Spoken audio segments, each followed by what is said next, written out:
আসসালামু আলাইকুম ভাই, আমার একটা ম্যাচ দেন তো।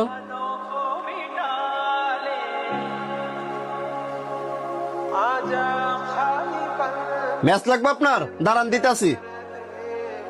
এই নেন।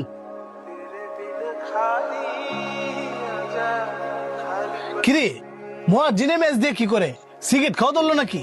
শোন, সিগারেট সবাই খায়, কেউ ওপেনে আর কেউ গোপনে। তোর কথায় আমিও একমত। সংসার নাই, রান্না বাড়ি নাই, খাই তো মানুষের ভাই তুই তো ম্যাচে কি করে?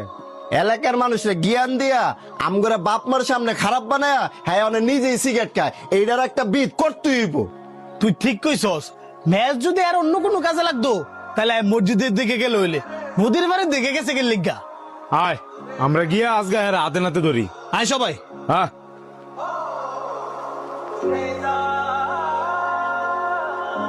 এই মুয়াজ্জিন কারণ। আসসালামু আলাইকুম। ওয়ালাইকুম আসসালাম। মুয়াজ্জিন আপনার লাগে ম্যাচ আছে, দেন একটু সিগারেটটা ধরাই। ম্যাচ আছে, তবে সিগারেট খাওয়ার লেগে দেওয়া যেত না তো। আপনি যে সিগারেট খান নাকি নদীর ভার ম্যাচ লিয়ে আইছেন গাঞ্জা খাইতেন? আস্তাক ফিরুল্লাহ, আপনি এসব কি কইতাছেন? এত সাধু সাইজেন না। আপনার সম্পর্কে আমগর সবার দারুণ হয়ে গেছে গা। মানুষের সামনে ভালো সাজ্জা থাকেন, তলে তলে সবই খান। আপনারে আমরা ভালো জানতাম, মাথায় টুপি দিলেই যে হুজুর অজানা এটা আপনি প্রমাণ করে দিলেন। আমারে ভুল বুঝতেছেন? কে আর ভুল বুঝতেছি? আপনি যদি কিছু না খান তো সবসময় লগে ম্যাচ রান গেল লিগা। সব সময় সাথে ম্যাচরাই কি কারণে? ফাফের ভয়ে। ফাফের বয়ে? হ, ফাফের ভয়ে।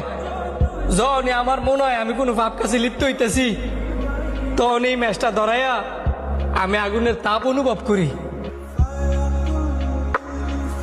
যাতে কইরা যান নামের আগুনের কথা মনে পড়ে। এই পৃথিবীর আগুনের তাপই এত ভয়ঙ্কর, যার নামের আগুন না জানি কত ভয়ঙ্কর।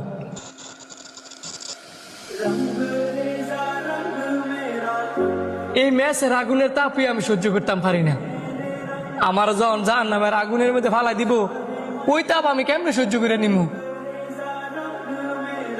এবার বুঝছেন আমি কি কারণে সবসময় এই ম্যাচটা রাহি। আপনারা তো না জান না বুঝছে আমার মিথ্যা অপবাদ দিতেছেন।